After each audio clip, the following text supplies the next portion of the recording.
نژادی که به نظر کوچیک میرسن ولی این فیزیک کوچیکشون باعث نمیشه که دست به ماجراجویی های بزرگ نزنن. بله، امروز بخوایم راجع به هابیتا و زندگیشون بگم. اگه شما هم میخواید بدونید که هابیتا چه نژادی هن، با کانال سارامون همراه باشید. اول از همه بریم یه تریلر ببینیم، بعدش برگردیم سراغ موضوع امروز.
هابیتا علیرغم جثه کوچیکشون بیشتر از انسان‌ها عمر میکنن.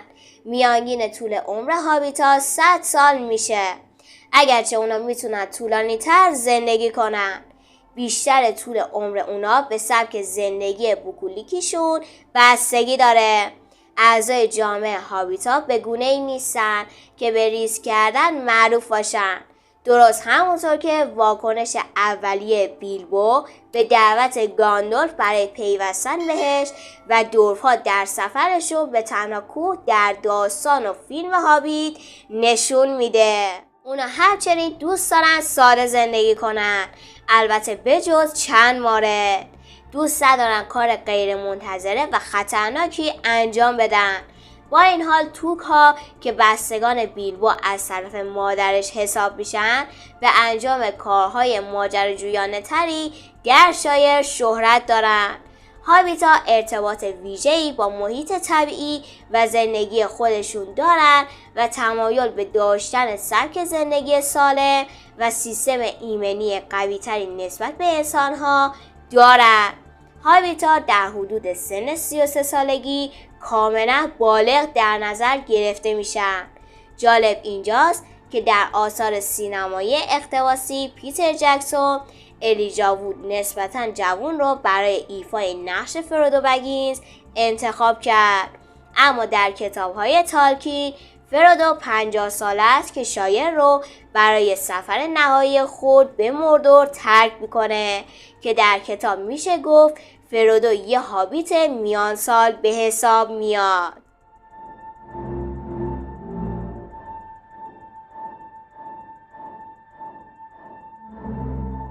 هابیت های عصر سوم زمانی که وقایع ارباب حلقه ها اتفاق میفته به 3 قبیله تشکیل میشن: هارفوت ها، استور ها و فالوید ها.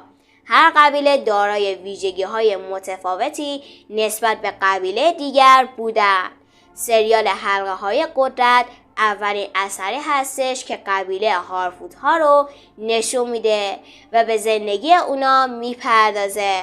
با این حال اونا پیوندهایی با هابیت های امروزی دارن.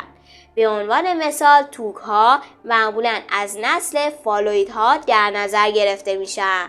هارفوت ها گسترده ترین گونه هابیت ها بودن و اونا در نهایت همراه با فالوید ها در شایر ساکن میشن.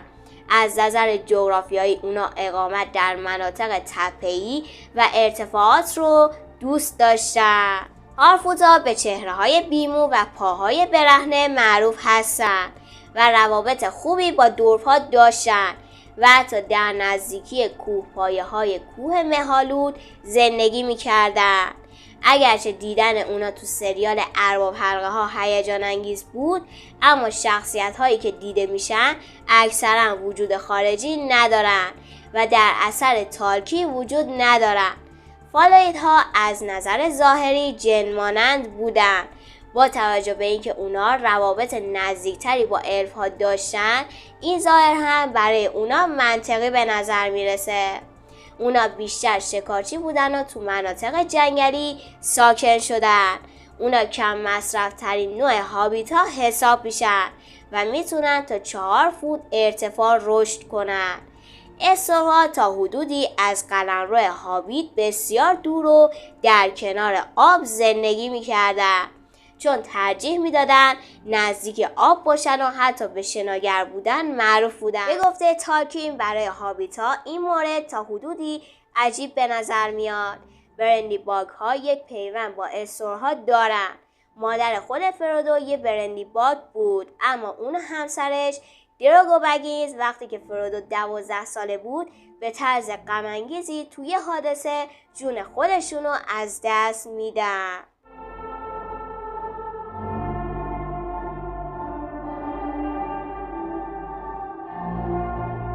پدر بزرگ بیلبو بگینز گرونیوستوک تو افسانه هابیت رکورددار زندگی تا 130 سال بود.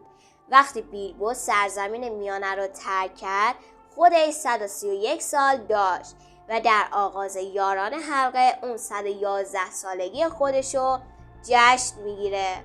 گاندالف متوجه شد که بیلبو از زمان ماجراجویی اونا تو تنها کوه، زمانی که بیلبو صاحب حلقه یگانه شد، به ظاهر پیر نشده بود.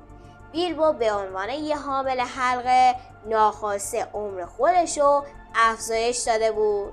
به محض اینکه اون دیگه حلقه رو در اختیار نداشت، ظاهر بیلبو به شدت تغییر کرد و پیرتر شد. آخرین باری که اون در سرزمین میانه دیده شد زمانی بود که در گذر از پناهگاه‌های خاکستری برای ترک وطن خودش به 131 سالگی رسیده بود. میشه ادعا کرد که گالوم در 589 سالگی از همه اونا تونسته بیشتر عمر کنه. اسپیگر همونطور که با نام گالوم شناخته میشه از نظر فنی یه هابیت از نوع استور بود. اگرچه سالها در اختیار داشتن حلقه باعث شد که اون بیشتر از طول عمر طبیعی خودش زندگی کنه. جکسون در گفتگوی فرودو و گالوم در مرداب‌های مرده نکاتی رو درباره پیشینه غم‌انگیز گالوم در داستان دو برج ارائه کرد. حتی در شروع اثر اقتباس فیلم بازگشت پادشاه صحنه از چگونگی پیدا شدن حلقه توسط اسمیگر و تبدیل شدن اون به گالوم می‌بینیم که بسیار عالی کارگردانی شده. البته تالکین در کتاب‌ها در این مورد بسیار عمیق‌تر نوشته بود که احتمالاً به زودی داستان گالوم هم به طور کامل نشون داده میشه که اگه خبرهای بیشتری در مورد فیلم ارباب حلقه ها شکار گالوم منتشر شد براتون حتما ویدیو میسازم. برای اینکه از خبرهای فیلم شکار گالوم و البته فصل 3 سریال حلقه‌های قدرت هم جا نمونید، حتما کانال رو سابسکرایب کنید و زنگوله رو بزنید. در کل باید گفت هابیت‌ها مخلوقاتی شگفت‌انگیز و منحصر به فرد هستن. از اونجایی که اونا اختصاصی برای دنیای تالکین هستن تونستن به واسطه طرفدارای کتاب محبوب بشن. نظرتون چی بود؟ لطفا نظراتتون رو حتما برام کامنت کنید. تا یه ویدیو دیگه دوستتون دارم. خدافظ.